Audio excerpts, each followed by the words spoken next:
Going on a spiritual journey and learning how to manifest joy and bliss is the trip of a lifetime. But the problem is most people aren't ready, or they don't know how or where to get started.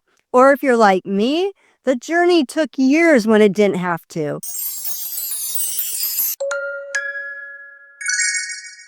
I don't want it to take you years to discover how to live a life that you absolutely love.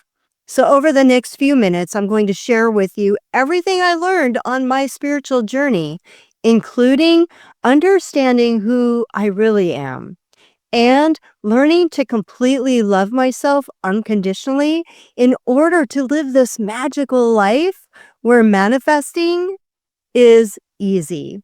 And if you stick with this video, I aim to save you lots of time and put prosperity at your fingertips. The first thing that I'm going to teach you is something that will lay the foundation for all of your manifesting journey.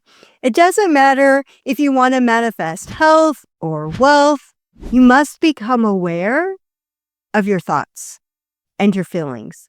Becoming aware of your thoughts is an unfolding process. It doesn't happen overnight, so please be patient with yourself. Experts say that we repeat 90% of our thoughts from one day to the next. Are you ready to change this pattern? The first thing that you want to become aware of is what you think about yourself. Are you kind to yourself, or do you criticize yourself? Are you hard on yourself? That's typically the case. To find out, listen to the words that follow your I am statements and then make a conscious effort to only say positive I am statements like I am healthy, I am successful, I am prosperity. Now go ahead and write out as many positive I am statements as you can in 1 minute and see how it makes you feel. Next, you need to become more aware of your feelings. Whatever emotion that you're feeling is a magnetic charge that is attracting accordingly. If you feel love and appreciation, you're going to attract more love and appreciation. If you're worried, then you will attract more things to worry about, and so on. Remember, the law of attraction is paying attention to your emotions and the energy behind them, more so than your words. If you're saying, I am prosperity, but most of your time and energy is focused on worrying about how you're going to pay your next bill, then the law of attraction responds to what you are giving the most attention to. Next, do you spend the majority of your time focused on thinking about the past, the present, or the future? This is an important question because we can only create from right now. That is all we have now. So here's something to think about. Your past thoughts have created your current reality. Do you like where you are, or do you want to change? Your current thoughts right now are creating your future. So you must change and choose your current thoughts carefully and deliberately.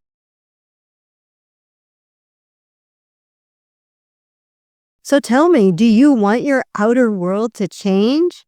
Then you must change the way you think. Now, the second thing that I'm going to teach you is that you must let go.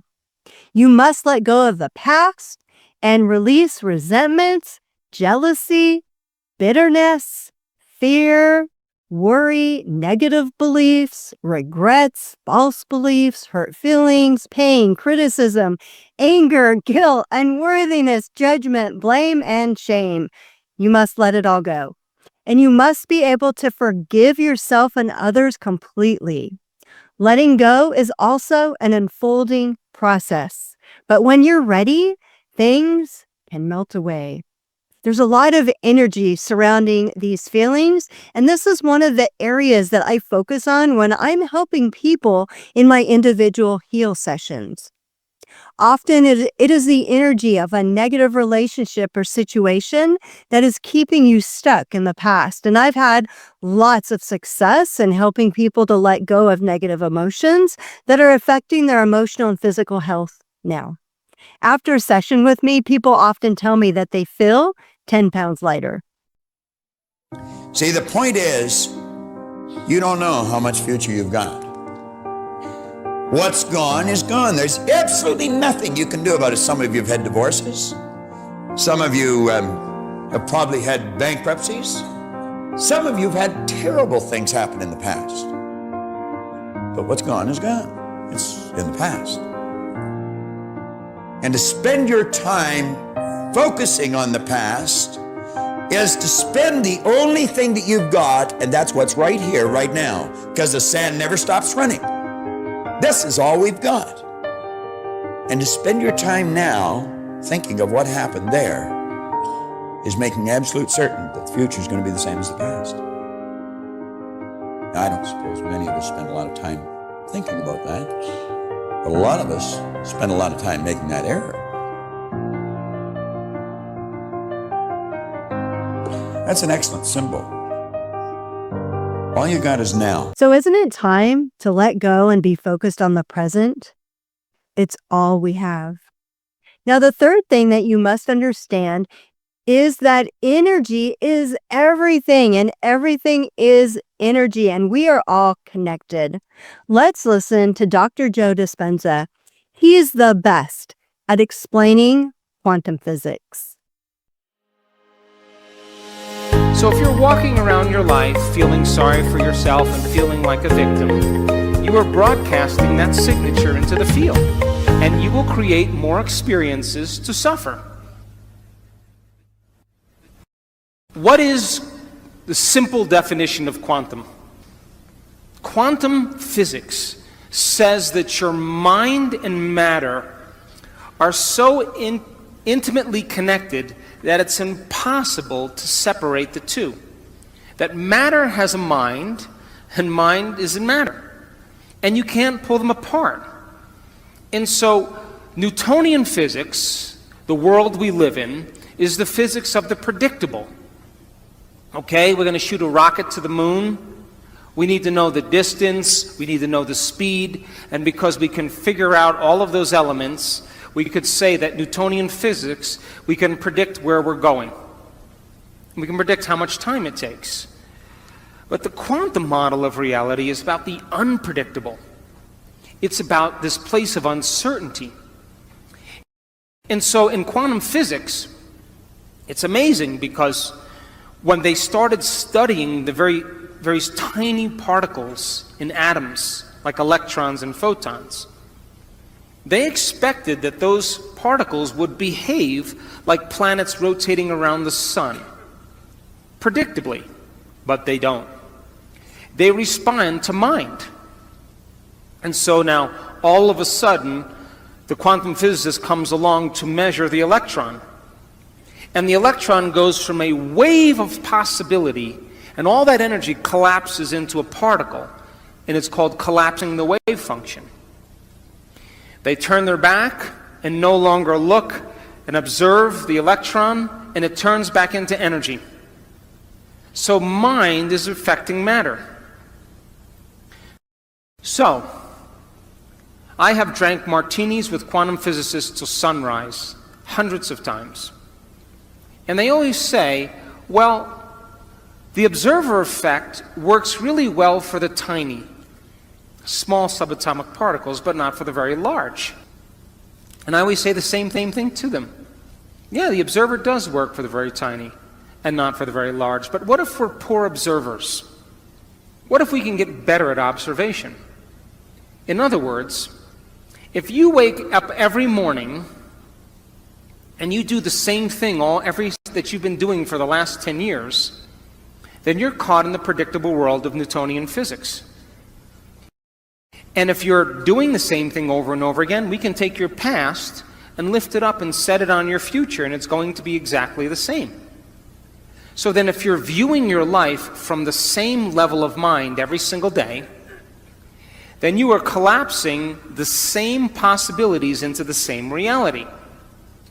So if you teach people then to find the present moment, in quantum physics, all possibilities exist in the present moment. But most people's brains are anticipating the future based on the past, and they're not present. So then it requires training. It requires people retreating from their lives and practicing finding the present moment and beginning to change their habits and their thoughts and their behaviors. Your mind affects matter. Now you understand why the first step is know what you're thinking about. You can keep thinking and doing the same thing over and over, and you'll get a predictable future. Or you could become present. And as Dr. Joe says, it requires training. You must learn to quiet your mind to become fully aware and let go of what's not serving you, and change your thoughts and beliefs to create and to be able to manifest your desires. The fourth step to manifesting is to learn how to use your imagination to create the life that you want. Now, this is the most fun step, and most people prefer to start here by creating a vision board, for example. But now you can see that if you've skipped the first 3 steps, then no matter how great an imagination you have, you could be stuck in the past forever. So please do these steps in order. Albert Einstein said, "I am enough of an artist to draw freely upon my imagination. Imagination is more important than knowledge, for knowledge is limited, whereas imagination encircles the world." I love my Einstein quotes. In order to use your imagination correctly, you must have a clear picture of what you want, and you must have a deep understanding of why you want it. And when you have this clear picture, then you must ask yourself this very important question. Who do I need to become to attract this in my life? Now, in my book, Allow Life to Happen and Receive Everything You Desire, I have a few different imagination exercises to help you answer that question. Who do I need to become to attract this in my life?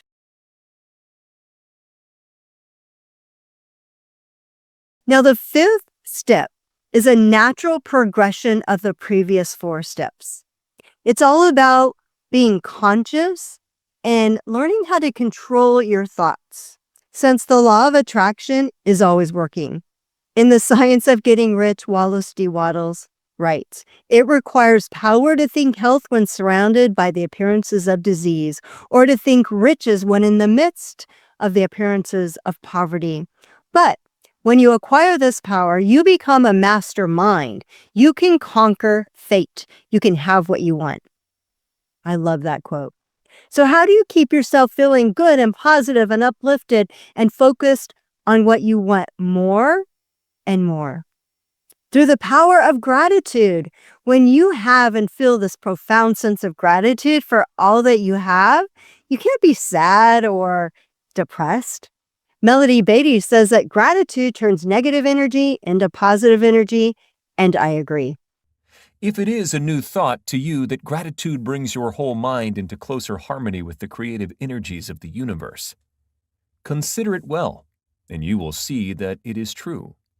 The good things you already have come to you along the line of obedience to certain laws. Gratitude will lead your mind out along the ways by which things come, and it will keep you in close harmony with creative thought and prevent you from falling into competitive thought.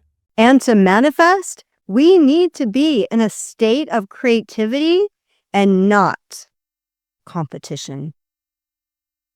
Now, the next thing that you must learn is to believe in yourself. You must know that you chose to come here in this body at this time, and that your life has a purpose. Your life is not by chance, and you are never alone on this journey. You are a soul, and you are infinite. And while you are in this body, as you begin to connect to who you really are as soul, then you begin to believe in yourself. And you'll discard excuses and any victim mentality. This life is all by design. Chapter 9, Perfect Self-Expression, or the Divine Design. No wind can drive my bark astray, nor change the tide of destiny. There is for each man perfect self-expression. There is a place which he is to fill and no one else can fill, something which he is to do, which no one else can do. It is his destiny. This achievement is held a perfect idea in divine mind, awaiting man's recognition. As the imaging faculty is the creative faculty, it is necessary for man to see the idea before it can manifest. So man's highest demand is for the divine design of his life. He may not have the faintest conception of what it is, for there is possibly some marvelous talent hidden deep within him. His demand should be, Infinite Spirit, open the way for the divine design of my life to manifest. Let the genius within me now be released. Let me see clearly the perfect plan. The perfect plan includes health, wealth, love, and perfect self-expression. This is the square of life, which brings perfect happiness. When one has made this demand, he may find great changes taking place in his life, for nearly every man has wandered far from the divine design. So how do you figure out your destiny?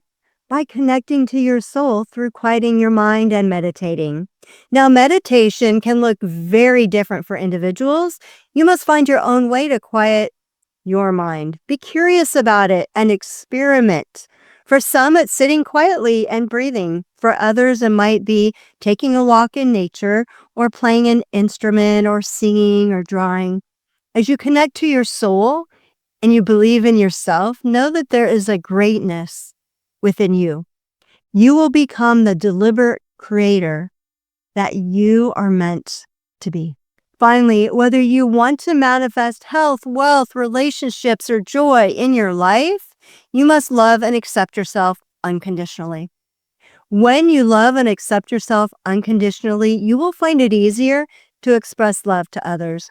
And when you show compassion to yourself unconditionally, you can show compassion to others unconditionally. To start to love yourself, you can begin by journaling positive I am statements, as I mentioned before. And every time you see yourself in a mirror, say, I love and accept myself unconditionally. Here's an exercise from Louise Hay. Exercise. I approve of myself. I have given this exercise to hundreds of people, and the results are phenomenal. For the next month, say over and over and over to yourself, I approve of myself. I approve of myself. Do this 300 or 400 times a day, at least. No, it's not too many times. When you are worrying, you go over your problem at least that many times. Let I approve of myself become a walking mantra, something you just say over and over and over to yourself, almost non-stop. Saying I approve of myself is guaranteed to bring up everything buried in your consciousness that is in opposition. When the negative thought comes up like, how can you approve of yourself when you are fat? Or it's silly to think this can do any good, or you're no good, or whatever your negative babble will be, this is the time to take mental control. Give it no importance. Just see the thought for what it is, another way to keep you stuck in the past. Gently say to this thought, I let you go, I approve of myself. Even considering doing this exercise can bring up a lot of stuff, like it feels silly, or it doesn't feel true, or it's a lie, it sounds stuck up, or how can I approve of myself when I do that? Just let them all pass through. These are only resistance thoughts. They have no power over you unless you choose to believe them. I approve of myself. I approve of myself. I approve of myself. No matter what happens, no matter who says what to you, no matter who does what to you, just keep it going. In fact, when you can say that to yourself, when someone is doing something you don't approve of, you will know you are growing and changing. I wish I could say you just got the full scope of my spiritual journey, but there's actually one thing that I believe is probably the most valuable part of my transformation that no matter how hard I try to put it in a video, I can't transmit to you the joy and the bliss of being in flow. So in my next video that I'm going to work on for you guys, it's going to be all about teaching you about how to surrendering and allowing, because I believe that is really the golden thread that holds all of these steps together. And if you don't want to miss that, please make sure to subscribe now. But I will say that in the meantime, that if you start to learn the skills that I presented here in this video and you persist, you will magically begin to feel your creative power, and over the long term, you'll be able to manifest what you desire. Take care, and I'll see you next time.